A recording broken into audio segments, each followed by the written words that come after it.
ملي كنمشي لكازا كنسمع هذيك السيره انا بيدي كنبغي نجري. Nous on les connaît. Ok, au moins ils nous connaissent pas. Ils vont nous connaître. Ils vont voir qui on est. Yes.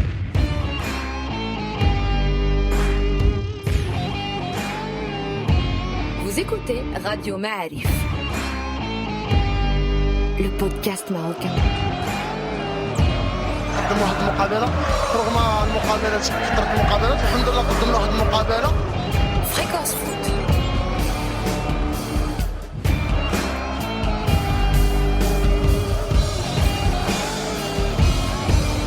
Libre sur le web.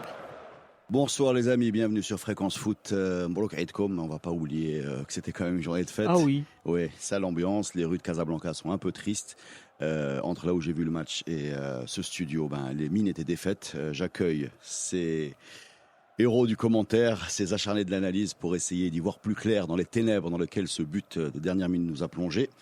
Avec moi, déjà Amin Rahmouni, bienvenue. Bonsoir mon ami. Et à ma gauche, l'homme au tweet cinglant, Hussein, comment ça va ? Mal. Ça va mal, ouais. Ça va pas. Ça va pas. Effectivement, on a du mal à imaginer un scénario plus cruel. Voilà, on a commencé par imaginer qu'on pouvait gagner avec ces 20 premières minutes qui étaient quand même pleines d'allant. Ensuite, on s'est dit que ça allait être compliqué et on voulait bien ne pas perdre. Et puis finalement, on a perdu. Alors déjà, je voudrais vous commencer par vous poser une question sur vos sentiments. Comment vous vous sentez ? Lâchez-vous, ça fait du bien. Là, c'est quelque chose qui est constructif de libérer ces démons dans des soirées de défaite comme celle-là. Allez-y. Je suis dégoûté. Il n'y a pas d'autre mot. Je suis dégoûté parce que moi, j'ai vécu les 90 minutes. J'ai vécu les 20 premières minutes. Je pensais vraiment qu'on allait prendre le dessus, qu'on allait dominer, qu'on allait pouvoir marquer des buts. Mais cette fin de match est terrible. Est-ce que globalement c'est un coup sur la tête ou on le sentait venir, Amine ? On le sentait venir, non, bien sûr que non. Moi, personnellement, je suis passé par 3 phases bien distinctes aujourd'hui. Donc, beaucoup de déception, bien entendu, parce qu'on pensait tous qu'on allait gagner ce match, ou du moins on l'espérait, tout simplement. La seconde, c'est beaucoup de colère, et davantage de colère que d'incompréhension, parce que je trouve que la manière avec laquelle on a abordé ce match a été bien pire que le résultat en soi. On le détaillera, je pense, par la suite. Et par la suite, 1 heure après, je pense que quand tu vois jouer ce Portugal contre l'Espagne, je pense que là, je suis complètement estomaqué, parce que je me demande bien quelle sauce on va être bouffé par la suite. Mais globalement, non, je ne voulais pas venir le coup, bien sûr que non. On savait que l'équipe iranienne était très très bonne, mais on pensait pas qu'on serait aussi indigent, parce que je pense que le terme est bien choisi. On a vraiment été indigent sur l'ensemble des 90 minutes. Donc de la colère. Ouais, beaucoup de colère par rapport à l'indigence du jeu, parce que je pensais honnêtement qu'on produirait beaucoup mieux que ça, et on le détaillera par la suite. Alors, Hussein dégoûté, Amine en colère. Moi, je vais vous dire, je suis frustré. Je suis frustré parce que j'ai l'impression qu'on s'est sabordé. J'ai l'impression qu'on on espère tous perdre contre plus fort que soi. Ils ont été plus forts que nous, mais on a l'impression qu'on n'a pas fait ce qu'il fallait pour avoir mieux. Voilà, c'est ça ce qui énerve. Je ne sais pas si vous êtes d'accord avec ça. On a l'impression qu'il y avait mieux à faire dans ce match et dont en particulier sur un premier point que je voudrais aborder avec vous, un thème sur lequel vous êtes convoqué pour vous exprimer. C'est la gestion émotionnelle. Voilà, j'ai l'impression qu'on était émotionnellement très très friable aujourd'hui. J'ai pas l'impression que ça soit vraiment émotionnel. Je crois que l'équipe nationale a été prise au dépourvu par cet état d'esprit des Iraniens qui est là juste pour mettre de l'impact physique, pour nous empêcher de jouer. Mais après, quand on Tu les as trouvés négatifs dans leur jeu ? Je dirais pas négatif parce que moi je suis je suis un petit peu compréhensif. Je dis que si l'Iran a joué comme ça et que ça a donné des bons résultats, bravo. Je vais jamais aller reprocher à un adversaire d'avoir joué. Ouais. Parce que c'est comme ça. Voilà, c'est ça le foot. Bien sûr émotionnel, parce qu'il y a un adage que tu connais qui est prégnant, qui te dit que les matchs que tu veux pas gagner, il faut savoir ne pas les perdre. Mais moi, je vais vous dire dans quoi je vois une gestion émotionnelle qui m'a surpris. Moi, je la vois déjà dans le premier ballon de Ziyech, au point de pénalty, sur son pied gauche. C'est notre star technique. C'est quelqu'un qui globalement est au-dessus des autres. Là, il sait pas qu'il loupe sa frappe, il loupe le ballon. Et j'ai l'impression que ça l'a fait sortir du match. Je le vois aussi dans les réactions d'un joueur comme Benatia, qui est quelqu'un quand même qui est habitué au haut niveau et qu'on a vu surjouer le physique. Tu vois, quand il est pas bien dans le match, on a l'impression qu'il s'investit trop au niveau physique, qu'il met trop d'impact et des relances un peu loupées, des interventions un peu limites. Moi, c'est là où j'ai l'impression, c'est pour ça que je voudrais vous en parler, et c'est là où j'ai l'impression qu'au niveau de la préparation mentale, de comment on a abordé ce match, on a vite douté de nous et on a vite un peu paniqué. Voilà. Effectivement, je crois que Benati a commencé à sentir que ça n'allait pas au niveau du milieu de terrain. Et que cette frustration, il a traduit par beaucoup d'agressivité et une mine déconfite. Quand on voit ses interventions, on a l'air sent que il a mis son équipe en danger de temps en temps en sortant trop sur le ballon. On avait l'impression qu'il y avait une frustration qui est sortie par des erreurs techniques et des choses mal maîtrisées. Voilà. Et je vois la même chose sur Ziyech, qui pour moi après cette action-là a mis beaucoup de temps pour revenir dans le match. Hein. On l'a revu un peu en deuxième mi-temps, mais globalement c'est pas du tout le Ziyech qu'on attendait aujourd'hui. Hein. Moi je parle juste en termes de mental. Hein. On parlera un peu du reste après. Moi dans tout ça je ne vois aucun problème de mental. Très honnêtement, moi j'y vois surtout un problème technique pur. Aujourd'hui, quand on joue au foot à très haut niveau, on vous apprend une seule chose, c'est que les bases, c'est les contrôles passes. Aujourd'hui, on avait des choses incroyables. C'est Benaté aujourd'hui a surjoué le physique et je vois très bien les actions sur lesquelles tu insistes et que tu focalises dessus. Ce sont les premiers contrôles où le ballon s'arrête à 3 mètres. Et c'est pas juste Benaté. Boussofa en a raté beaucoup. Ziyech, quand il rate son ballon, c'est juste un geste technique bête et méchant. Je veux pas taper sur Benaté. Ce que je veux dire, c'est que c'est pour moi le symptôme d'une espèce de panique collective qui s'est installée très vite. La panique. Tu as raison, mais la panique pour moi n'est pas du tout émotionnelle. Effectivement, il y a eu de l'émotion, mais pour moi, la panique est surtout venue due à nos carences technique. Mais je reste là-dessus. Qu'est-ce qui explique qu'un joueur qui techniquement, alors moi sans aller jusqu'à expliquer qu'on avait 11 ballons d'or sur le terrain, je m'excuse, mais Ziyech, ce ballon-là, il le loupe pas. Oui. Voilà, donc il y a quelque chose qui va pas dans la tête. Ça arrive au meilleur. Ça arrive au meilleur, mais regarde ce que sortir du match ensuite, ça c'est c'est là où il y a la friabilité dont je voulais vous parler. Ou alors un excès de confiance peut-être qui fait qu'on s'attendait pas à cette opposition. Oui, non, ça aussi. Mais là où je suis moins d'accord, c'est que je trouve pas que Ziyech sorte particulièrement du match par rapport au reste du lot. Pourquoi ? Parce que je trouve que sur le ballon de Ziyech, effectivement, il suffit juste qu'il rebondisse d'un demi-centimètre sur une herbe un peu trop haute pour que tu la loupes. Ça arrive, comme me dit Houssine, au meilleur. Ça arrive à Ziyech. C'est le leader technique, effectivement. Ça peut arriver, ça arrive à plein de joueurs. Maintenant, je trouve que tant Ziyech, parce que pour moi, quand on fait un peu le procès de Ziyech, on peut le faire aussi de celui de Kaby. Moi, je vais vous dire pourquoi je fais le procès de Ziyech et de Benaté, parce que c'est les deux leaders pour moi. Oui, c'est les deux, bien sûr. Non, tu en as oublié un qui est pour moi aussi fondamental, c'est Boussofa. On parlera de Boussofa, mais pour moi, ces deux leaders-là, quand je vois leur figure, quand je vois les erreurs techniques qu'on a vues, j'ai l'impression que c'était eux qui devaient nous tirer vers le haut. Et Boussofa, on en parlera aussi. Et je reste vraiment sur l'émotion. J'ai l'impression qu'il y avait une surprise et une sorte de panique, voilà, qui a commencé très vite et une espèce de paralysie par rapport à ce que c'est l'enjeu, est-ce que c'est le niveau, est-ce que c'est, je sais pas, mais globalement il y a un problème dans la tête déjà, et bien sûr sur le terrain on en parlera. Tu as pour habitude aussi de parler d'alignement des astres, et là c'était un mauvais alignement des astres parce que je pense que au début avec une faillite technique, moi je le répète, moi j'étais estomaqué par le nombre de fautes techniques qu'ont commis nos joueurs qui sont rédhibitoires à ce niveau de la compétition. Nous sommes en Coupe du Monde. Voilà. Après je pense que par la suite, tactiquement ça a été très très mauvais. Après c'est un enchaînement de mauvaises choses. On va passer à la tactique alors puisque on peut attaquer tout de suite. Comment vous avez trouvé la réponse qu'on a eu à proposer devant une équipe iranienne qui a alterné, je trouve très bien d'ailleurs, entre un bloc bas et des phases de pressing haut. C'est-à-dire globalement, on avait devant nous très souvent 30 ou 40 mètres de terrain où on n'arrive pas à construire et de temps en temps, ils montaient au pressing et ça nous suffisait pour nous paralyser sur toutes les relances qui allaient suivre. Je ne sais pas si vous suivez ce que je veux dire. Mais est-ce qu'on a vraiment... Faut pas nous en vouloir, hein, on a une mauvaise soirée là. Mais est-ce qu'on a vraiment mis une équipe par rapport à l'Iran ou on a mis notre meilleure équipe? Parce que notre 11 de départ, c'est celui qui a joué contre l'Estonie.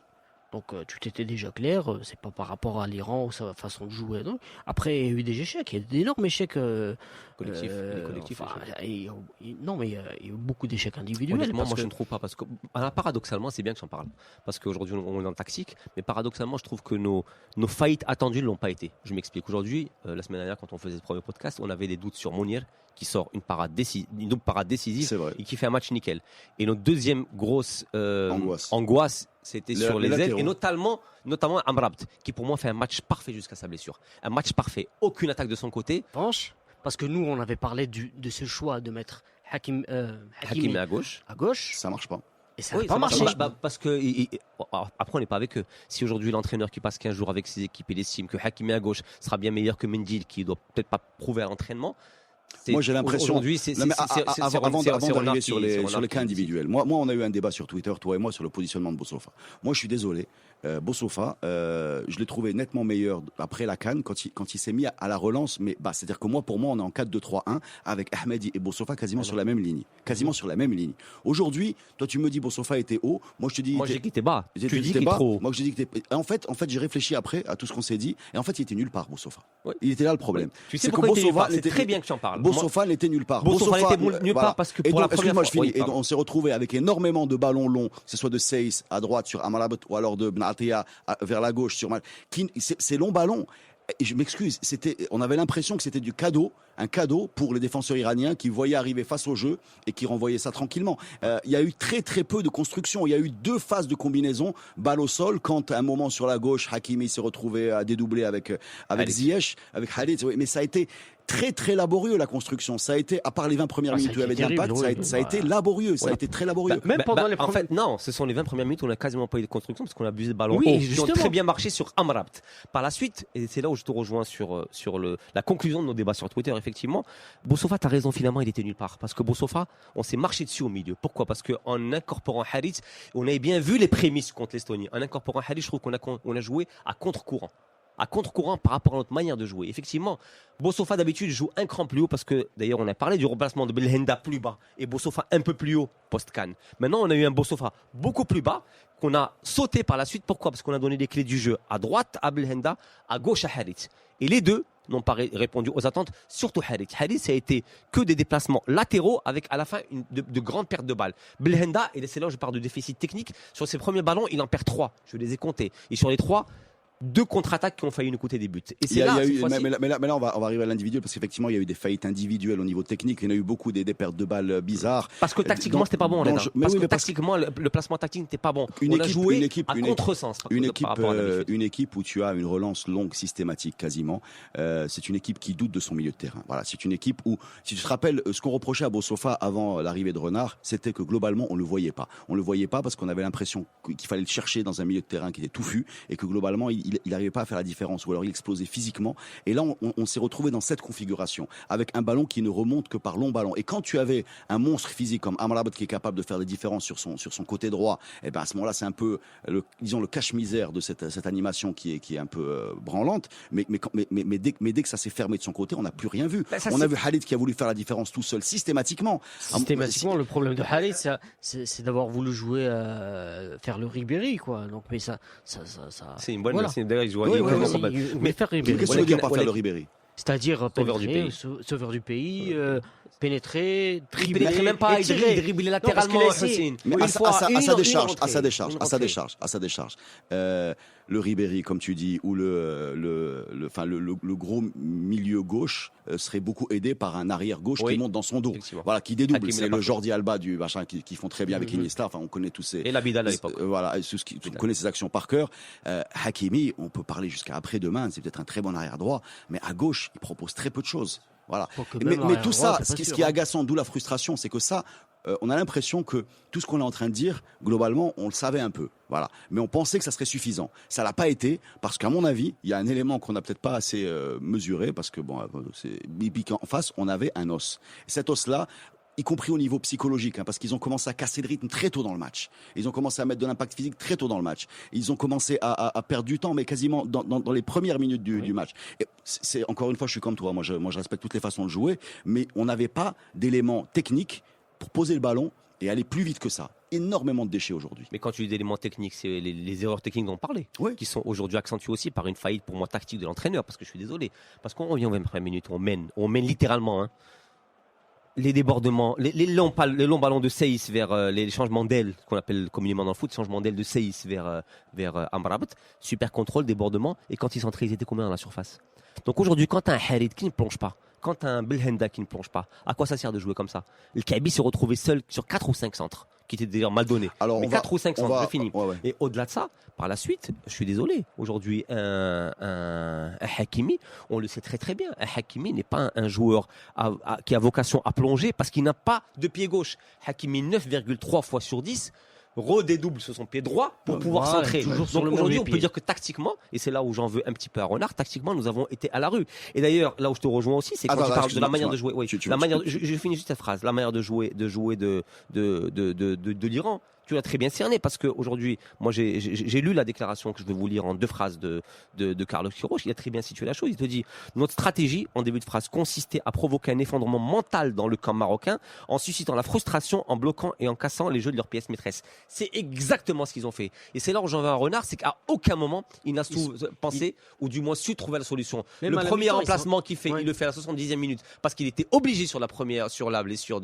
d'Amrabat. Et par la suite, il fait du poste pour poste. Donc effectivement, nous avons une faille technique de tous les joueurs, une faille tactique effectivement à laquelle l'entraîneur. Alors on revient sur Renard juste après la pause et on continue ce débat pour parler des changements. Vous êtes sur Fréquence Foot. Bonsoir les amis, c'est parti très fort, vous avez beaucoup de choses à dire. On est tous à peu près d'accord pour dire qu'on a eu un problème au milieu de terrain et que globalement, on n'a pas trouvé les solutions pour rectifier le tir. Alors on va rappeler les changements qui ont été faits. Il y a Amrabat qui est sorti sur blessure, remplacé par son frère. Donc c'est un changement plutôt subi. Les changements qui ont été faits, choisis, sont de Kaabi par Bouheddouz, plus ou moins du poste sur poste. Et le dernier changement, ça a été Khalid qui sort, remplacé par Dacosta. Alors pour vous, est-ce que Renard, comme beaucoup de joueurs, aujourd'hui, a loupé son match ? Oui. Il a loupé son match. Il a mal géré la fin de match. D'ailleurs, passer à 3 défenseurs en fin de match... je sais pas. Ça, pour moi, ça fait de jeu. C'est à la rigueur, c'est epsilon. C'est un choix. C'est un choix. Après, à la fin, bon, tu dis peut-être que à 3, c'est un choix qui n'a pas été payant. Il faut. Oui, non, bien sûr que ça n'a pas été payant. Mais je veux dire par là, c'est bon pour moi, il rate son match bien avant. Généralement, quand on dit coaching gagnant, c'est une coïncidence. Quand tu fais rentrer un attaquant qui marque, bon, c'est parce qu'il a reçu la bonne passe. Après, oui. Enfin, pour moi, il rate pas son match. Il rate pas son match. Il te met un beau but. Oui, non, mais enfin, pour moi, Renard ne rate certainement pas son match sur le dernier changement. Pour moi, Renard rate son match dès les 25-30 premières minutes parce que je pense qu'au niveau de la mise en place, elle se fait à ces niveaux-là. Tu mènes pendant je suis pas d'accord. La lecture. Oui, ok, mais la lecture du match, c'est quoi? C'est que tu mènes pendant 30 minutes, pendant 20 minutes, tu vois qu'à 20 minutes c'est stérile, tu donnes encore 45 minutes pour voir éventuellement ce qui n'a pas allé parce qu'il voit très clairement que dès la mi-temps, Carlos nous bouffe tactiquement et c'est à partir de la 55e, 60 que tu dois faire ton travail de coach. Renard ne va pas faire de changement à la 30e ni à la 35e. C'était pas si évident en première mi-temps parce que est-ce que tu as écouté ce que je viens de te dire, Hussein? Oui. Il fait normalement, il a 60 minutes pour lire son match. On a l'impression que jusqu'à la 70e, il ne sait toujours pas quoi faire. À aucun moment, on le voit bien au niveau des caméras. Il est seul, il est crispé. Il y a pas d'échange avec Hedji, on se demande bien à quoi il sert. Il y a pas d'échange avec Baumel. Le premier échange qu'on voit à la caméra, il est à la 72e quand il faut remplacer Amrabat. Donc mon bras. Renard, effectivement, à aucun moment n'a pu trouver les solutions tactiques face à la mise en place de Queiroz. Il faut faire attention de pas revoir tout le match à l'aune de cette deuxième mi-temps qui pour moi était insuffisante et seulement du résultat. Le boulot d'un entraîneur, c'est quoi? C'est de mettre en place une équipe qui va optimiser les chances de marquer. Voilà. Ensuite, tu es quand même tributaire des qualités techniques des gens que tu as sur le terrain. D'abord, il faut les choisir. Bon, est-ce qu'on a beaucoup mieux que ce qu'il y avait aujourd'hui? Je n'en sais rien. Est-ce qu'on va parler des remplaçants qui auraient forcément apporté un plus? On n'en est pas convaincu. Il n'y avait pas non plus. Il n'y avait pas grand-chose sur le banc. Pas grand-chose sur le banc. Mais c'est un débat. Laisse-moi juste finir. Moi, tu réussis tes 20 premières minutes. Je m'excuse. Tu réussis tes 20 premières minutes. Voilà, tu me dis, il loupe au début. Non, il loupe pas au début. Il met une équipe qui bouscule l'Iran. Voilà. À ce moment-là, sur un temps fort comme sur celui-là, les 20 minutes, il faut marquer. Voilà, il faut marquer. Vraiment. C'est là où l'Iran s'adapte. Et il faut trouver une deuxième idée. C'est elle qui n'est pas venue. C'est elle qui n'est pas venue parce que. Exactement ce que j'ai dit. À aucun moment je dis juste qu'aujourd'hui les phases sont en 3 temps. Tu as les 20 premières minutes, on fait tout pour marquer, effectivement, et Renard, dans sa déclaration, le dit. Il fallait marquer les 20 premières minutes. On n'y arrive pas. Et je suis désolé, quand tu dis que le Hussein, c'est un fait de jeu, le passage à 3 défenseurs à la fin n'est pas un fait de jeu. Tu fais ça pour sécuriser le résultat. Non, à 3, non. Si tu sors. Quand tu viens de perdre Amrabat. Oui. Donc tu prends pas le risque de mettre 3 défenseurs si tu n'as pas des ailiers qui sont forts. Et si tu peux estimer que tu peux défendre 4-3, ok, et d'avoir 2 latéraux qui montent beaucoup plus. Après, mais à la limite, excuse-moi, tu vas pas m'expliquer que changer Halit et rentrer Dacosta est un changement offensif. Non, c'est pas forcément un changement sub, mais c'est un changement tactique.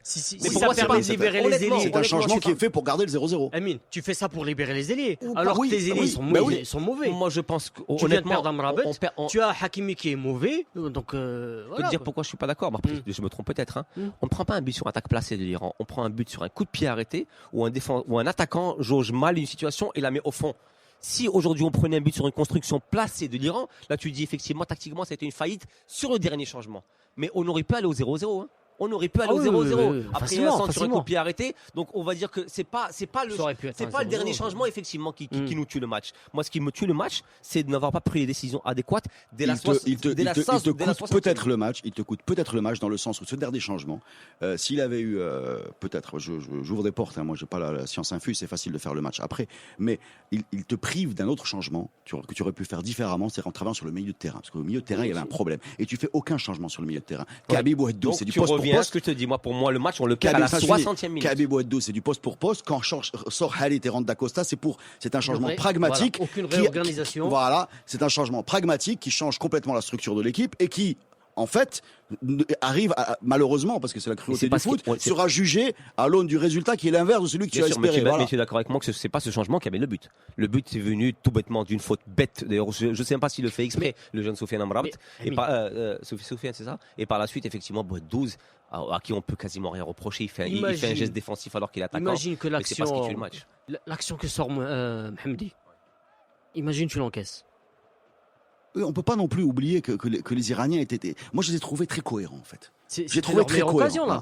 C'était la seule et la plus belle. C'était la plus belle occasion. Moi, j'avais l'impression qu'on avait eu un match. Ouais, vas-y. S'il l'avait mis au fond, le match aurait été changé. Tu serais pas en train de te dire que les changements tactiques ne sont pas. Ou pas. Peut-être que s'il la met au fond et bétonne à 25 derrière, il faut, tu sais, entre la 22e et la 70e minute, on parle bien de 48 minutes. Et la frappe, la 71e, peut-être, on parle de 50 minutes. C'est la 71e, la frappe de Hakim Ziyech.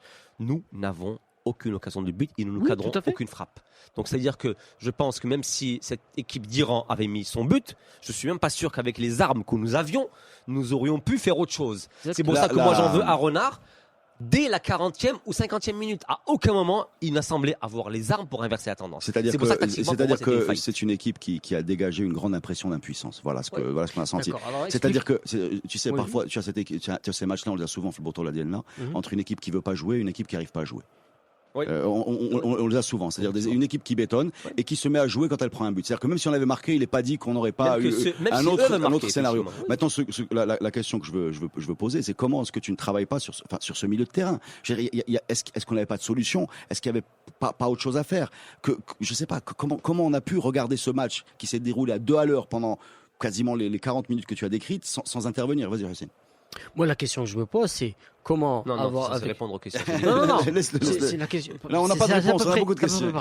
Donc, ce que je voulais dire, c'est quand tu as 64% de possession et que ton milieu de terrain est, on estime que le milieu de terrain était mauvais, faut comprendre. J'arrive pas à comprendre ça. C'est parce que tu as une possession énormément dans les lignes arrière. Tu as une possession qui est pas dangereuse. Après, tu peux avoir une possession qu'on a. Tu as presque une possession. C'est pas l'impression qu'on a parce qu'on n'arrive pas à faire 3 pas. Tu peux avoir une possession. Pas s'il y a un impact physique. Tu peux avoir une possession extrêmement stérile. On a eu une belle possession à certains moments, mais qui ne servait strictement à rien. Je peux te la citer la possession. C'est le Boussofa qui descend très très bas. Qui la remet très très vite à Harit, qui va la remettre à Belhenda ou à Kaddour, qui va la remettre à Ziyech et qui va revenir.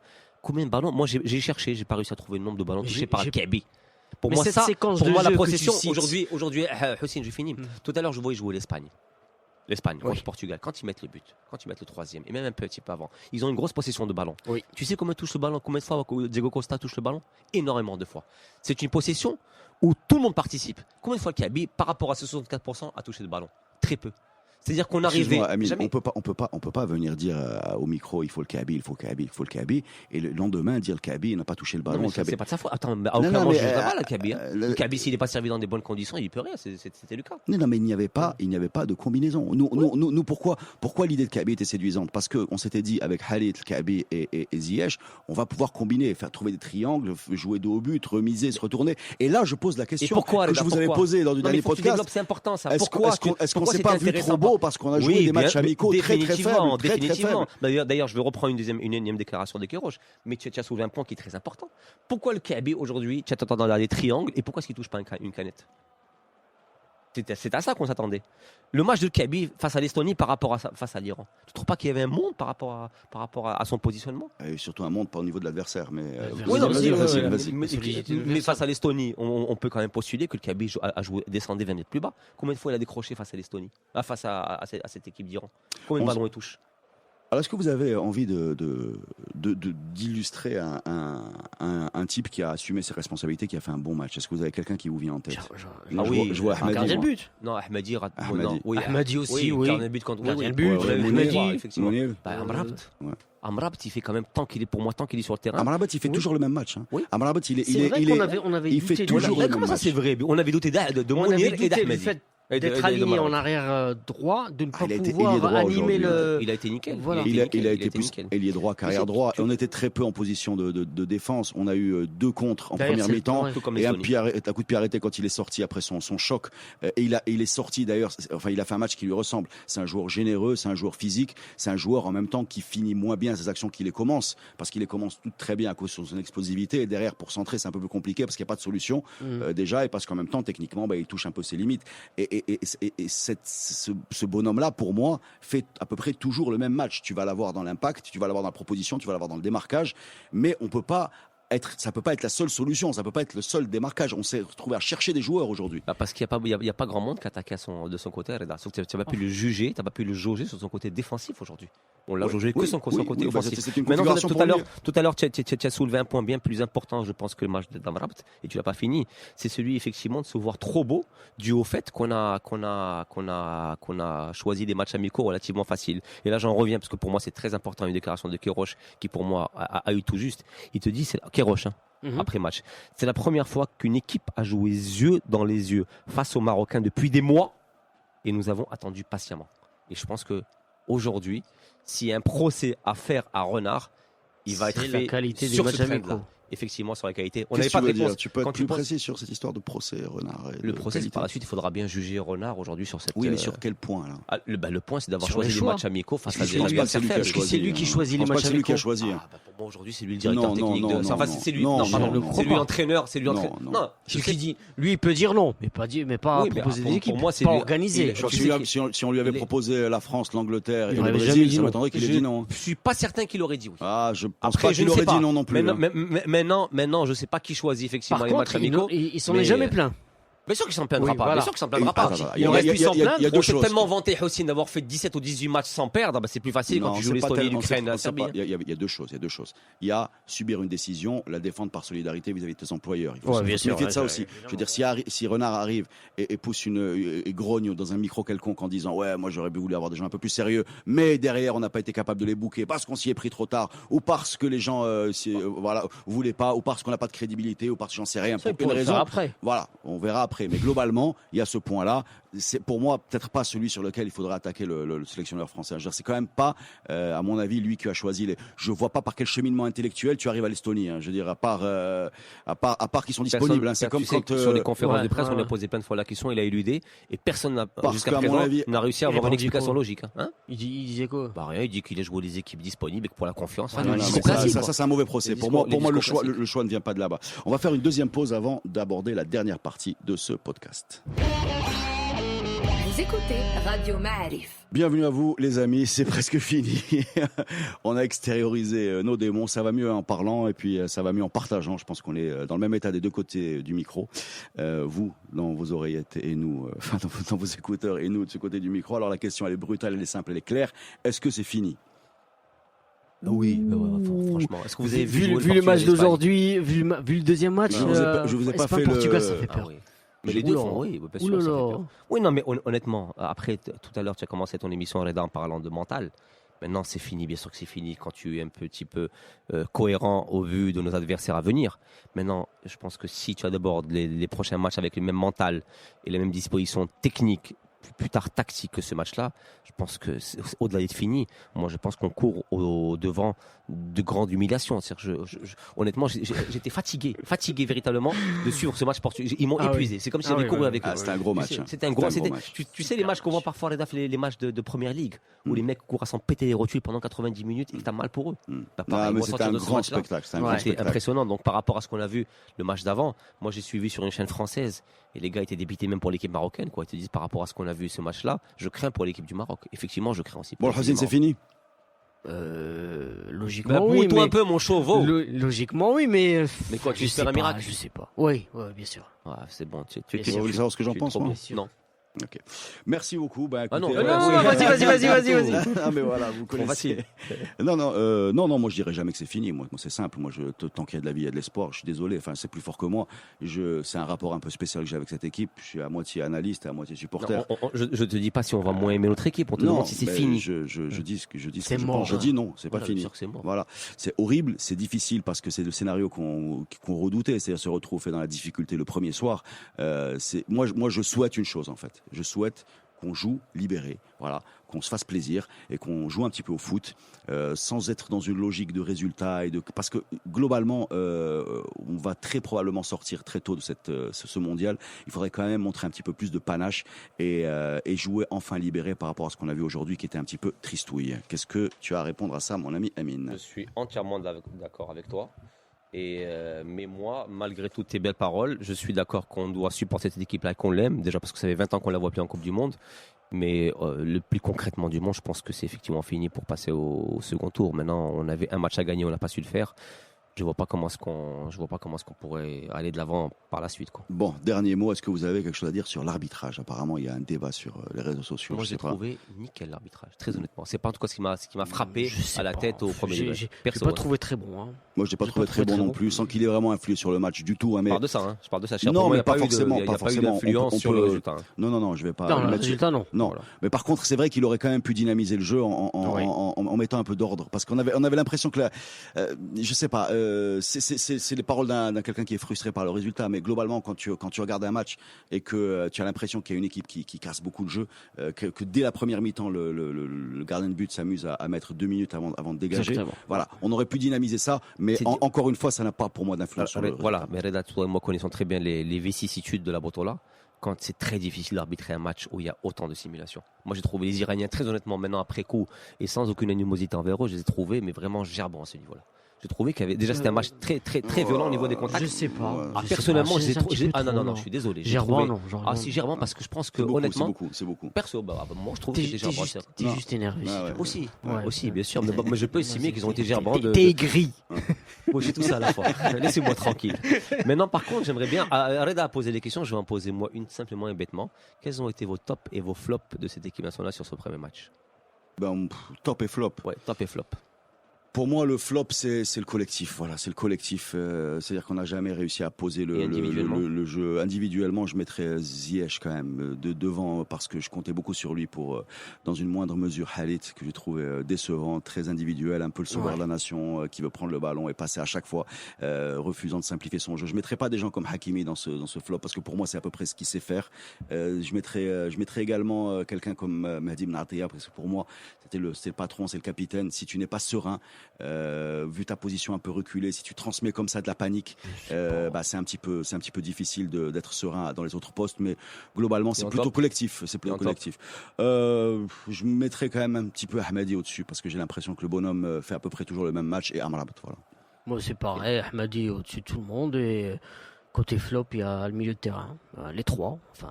C'est pour ça que je regrette beaucoup qu'on n'ait pas vu quelque chose d'autre au milieu de terrain. Pourquoi pas Fajr? Pourquoi pas? Parce que j'ai l'impression que c'était là-bas.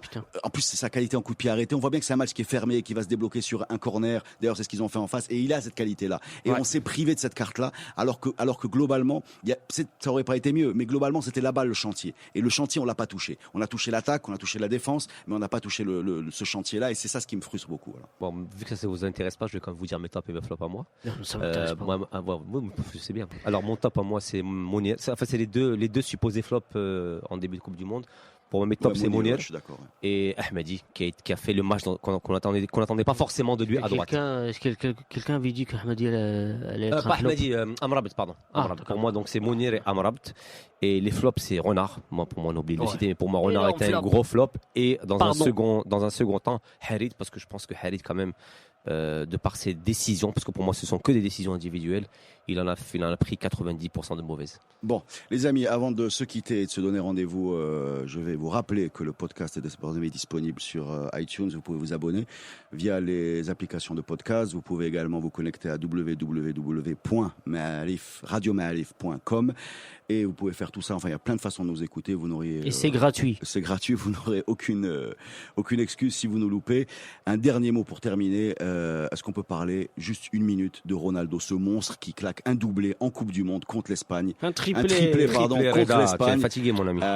Il y a quelque chose à dire quand même là-dessus. Hein. Je veux dire, moi j'adore voir le gros je- joueur je- faire je- le gros match, je- le juste gros un mot. soir. Non, Je dis juste un on va empêcher de Houssine de parler de Ronaldo. Parce que Non, Houssine- je vais dire un mot. Il a Houssine, dit un mot. Il a Non, demandé je suis un mot, je désolé. dis un mot. Non, Houssine, tu dis une J'ai groupie. dit- Tu n'as pas droit à la parole quand tu dis une groupie. C'est comme si on demandait à quelques-uns de nos amis de parler de Il y a un Messi. mot. Tu es une groupie. D'accord. Donc tu n'as pas droit à parler de Ronaldo. Non, il a Je le droit pense de parler à que ça Ronaldo, mais ça va pas. Pas possible, il va. Mais c'est pas parce qu'il est venu Non, avec le il a maillot de déjà- Ronaldo. Voilà, C'est sur le qu'il est dos, venu avec le jour de match du Maroc. Et avec un Il va tatouage dire numéro un 7. mot. Fais-toi Je vais dire plaisir, un fais-toi mot, c'est plaisir, Bzef. Bzef, voilà. Bzef, effectivement. Non, il est monstrueux, effectivement. On peut reprocher au bonhomme tout ce qu'on veut, sa communication, ses positions, ce qu'il représente en termes d'image. Mais Toi, tu le footballistiquement. détestes. C'est pas vrai, ça par contre. C'est terminé. Non seulement tu es une groupie, mais une mytho en plus. Tais-toi. Très bien. Bonsoir les amis. Bonsoir les amis.